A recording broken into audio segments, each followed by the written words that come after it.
Oh yeah. You know, homeless or drug addicts, so sad. or black criminals.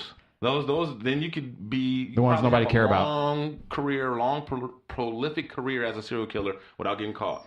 Okay. If that's where you want to keep your victimology narrowed down to, it's just a numbers game. To the black underbelly. Why do you guys think that more white murders are solved than black murders?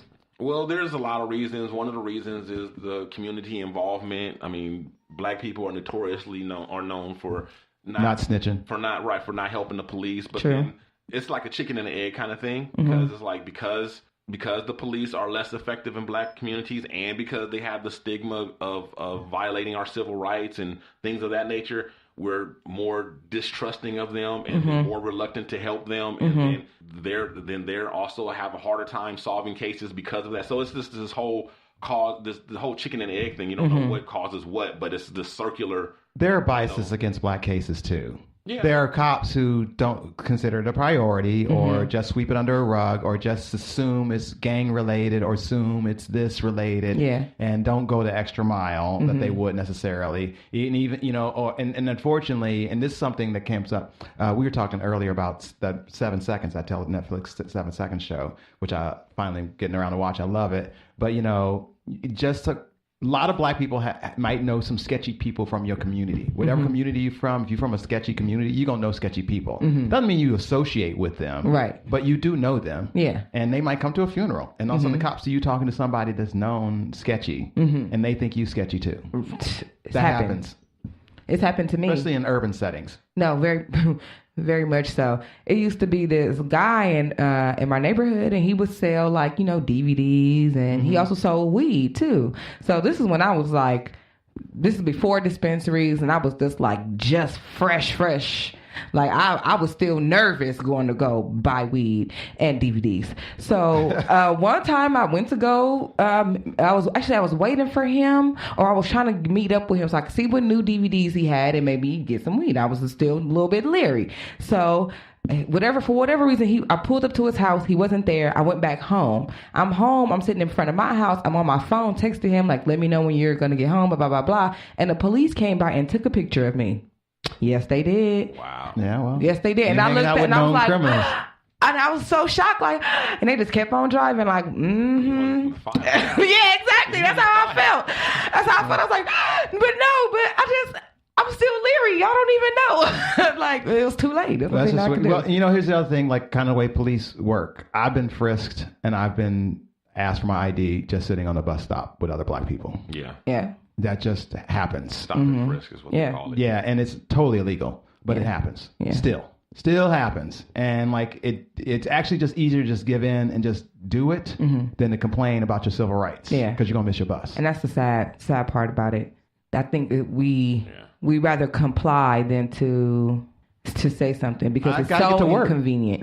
And not only that, not only is it a waste of your time, that one situation can escalate to something that's 10 times worse than you just giving your ID. That's why I just try to hang out with white people. So exactly. With this report, it also says that like violent crimes like rape and assault, those are closer to like you got a 50-50 chance of getting away with it. And then burglary and robbery and those crimes, it's in the teens, the clearance rate. Like you only solve like less than 20%. What? So if you get they don't even try. If you get burglarized, it's gone. Shit out of luck. I hope you have insurance. And that's it. Yeah. They don't even try to solve those. Wow. And what this report doesn't tell you, which I know, is that most of the ones that they do clear, whether murders or rapes or burglary, whatever, most of the cases that they clear, it's because they get help from the public, which is why they get so upset when we don't cooperate. Because that's how they solve most of their cases. They come from tips. From people who've seen something. Yeah. Or camera footage They follow up, and then that's, it leads to something or whatever. But yeah, that's where it starts, and a lot of times that's how it. That's true. Or people will straight out say, I know who did, but yeah. Or I have an inclination because this situation happened, blah, blah, blah, blah. We ain't not doing that.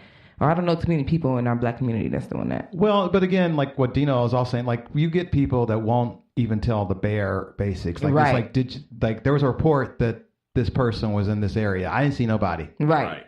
It's like you could just say like they saw them, but you're afraid to say because you don't know if you hurting them or hindering them. So people just say, I didn't see anything.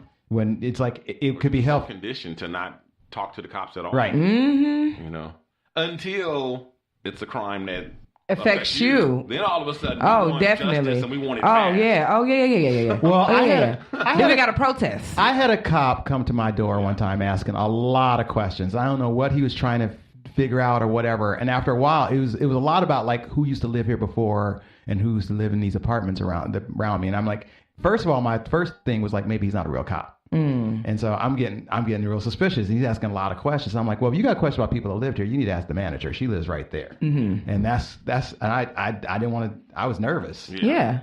I've had police. Too many questions. I've had because and.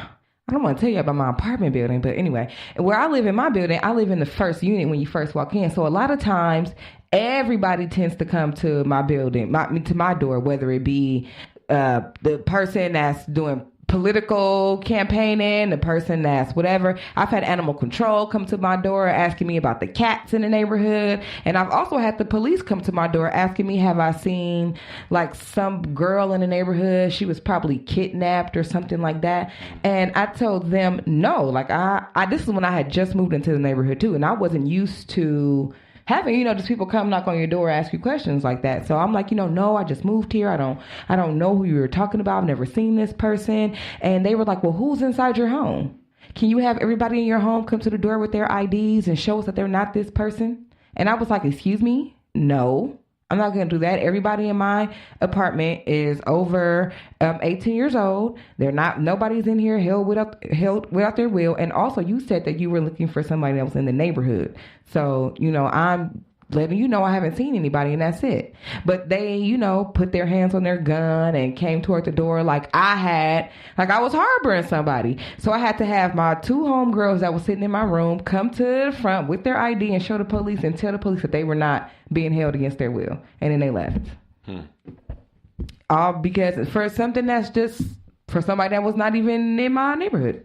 I mean, or in my unit. It had nothing to do with me. But you were good. You were a good citizen. Kenan Thompson is getting his own show. He just won an Emmy for Saturday Night Live. Yes. And he's the longest running current cast member of SNL. You know what's really funny about him? My favorite sketch is still my favorite sketch. He's the lead in it.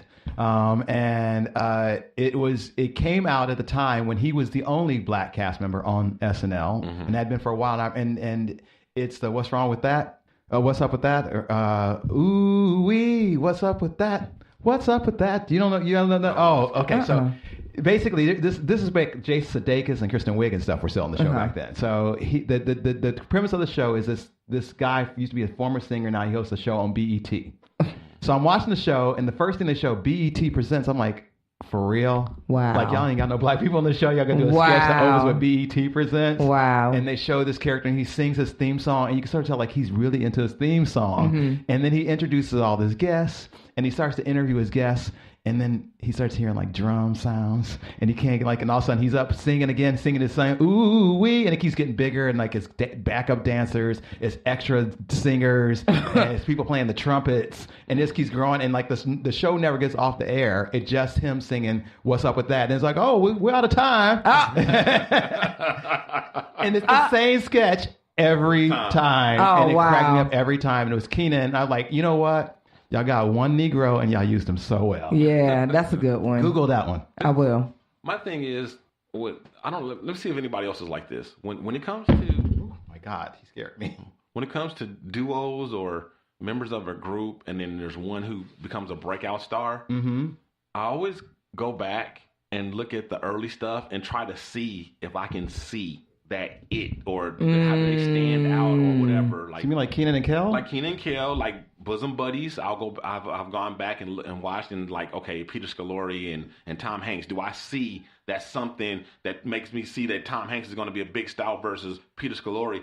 And usually I don't. Every now and then I do, but usually I don't really see anything. No. I do the same thing in music. Like I've gone back and listened to Leaders of the New School with Busta Rhymes. Okay. And it was like, I didn't really. He wasn't even my favorite one. And I remember the Leaders of the New School. I was into that group when they came out. Right. And I remember when Busta broke out as the big solo act to start with, I was kind of surprised because I didn't even think he was like the best one. Yeah, and then there's other times when I think one is clearly better than the other one, and they don't become a breakout star like with Chris Cross. Oh, the brown skinned Chris, I thought that he was much better than light skinned Chris. Okay, as a rapper, and the darker one. Mm-hmm. But he never broke went out anywhere. As this big solo, rapper or whatever. He ended up actually dying back in 2013. But I was wondering if anybody else ever does that. You know what is so funny? I was watching a skit. I don't know if you guys remember the show The Parenthood with Robert Townsend. Yeah. Okay, it's a skit with DeAndre Bonds and Tyrese. And at that time, DeAndre Bonds, he was in Tales from the Hood. He was in like all the black movies at that time. And he was like big. He was a big name. And he fizzled out. And Tyrese, as we know, became Mr., action movie, hit songs and all that stuff. So... but his role inside the Parenthood was so small, and he didn't do a good job. I don't want to say he didn't do a good job, but he wasn't better than DeAndre Bonds at that time. Right. So I was quite surprised. Yeah. I usually don't think of that, but I've also been, maybe I did, but I've been doing this so long now, and I just feel like I've seen it so many times, like either in music and in entertainment, like acting and stuff like that. And like people I think are going to break out. Never do. I should say never do, but they, I know a lot of people that are really, really talented that I thought like I knew like I'm lucky to know them now while they're young. They never made that. But there's also other people that like were on the sidelines that was like, oh, I wish I could be as good as you, that are stars, like Oscar winners now and Emmy winners. And I'm like, whoa, that's not who I thought would be the one, and there's other people too, like that's like just their careers are like, I'll give you a name example. Jason Sudeikis. I like Jason Sudeikis. I think he's a good actor. I think he's funny. But when I was working with him at Second City, I never had any guess. I would have never guessed he was going to be a star. I knew Keegan-Michael Key was going to be a star. He has that kind of personality, and he's kind of a talent that's like standalone talent. Like nobody did what he did except for him. And we didn't have anybody else. I know any other comedic actors that did what he did. But Jason, I thought, was like an actor. Like he was doing the best thing for the role. And so that was really good. But I didn't think he was like necessarily a standout. Well, he's a star. Like, and he was all of a sudden he was doing movies with Jennifer Aniston and him on the bus together. They're co-starring movies. Right. I'm like, that one, I now I don't take anything away from him because I'm great. Right. I just never would have saw that. Yeah. Yeah, because I always feel bad about the one that got left behind, sort of, or didn't have, like the Kel Mitchell. Sure. I go back and I look and I'm like, okay, I feel like they're pretty equally talented. When I go back looking at this, so I'm not necessarily saying that now, but I'm like back then. So I'm like, what did they see in him that they didn't see in the other one? Right. To become this bigger, So I'm always kind of going back and trying to see that or spot that or whatever. I don't know. I usually, like I said, you believe in the sliding door theory? What's that? How's it's that just it's like almost like the butterfly effect. Just like one little event just changes. Like this person goes this way, this person goes that way. This person all of a sudden ends up in the upper room. This other person ends up in the hell downstairs. Yeah, I believe in that. Or I believe in that. It's like if you had just maybe stuck around to meet this business person like that came in 10 minutes after you left, that would have been the person that put you in the movie. Right. That would have sent you to stardom. Right. Or this person that knew this person and they put you on and there you go. Yeah. Yeah. You just never know. That's very true. But from Kenan to Kel, back when they had that same show, they were definitely equally chopped. And I think that's why their show worked so well. I thought they. So I'm surprised that Kel didn't go as far as Kenan. But it also could have been things like, because they were kids, like their parent, how they were managed and stuff like that. True. All that plays into it. And then Kenan, he just kept it rolling. Once he got into SNL, he was there forever. Forever. And it almost seemed in a way that he was stale. Because he had been doing the same thing for so long. And it just seemed like he wasn't going anywhere. He did a couple of movies. Remember, like did Fat Albert, and stuff like that. Yeah. So, but it's like these ain't blockbusters. That was a good point, though. That the fact that because they were so young that their parents handling of them could have had a major influence on who became who and whatever else. But a lot of times, though, we're talking about other adults. So, like in the bosom buddy situation. But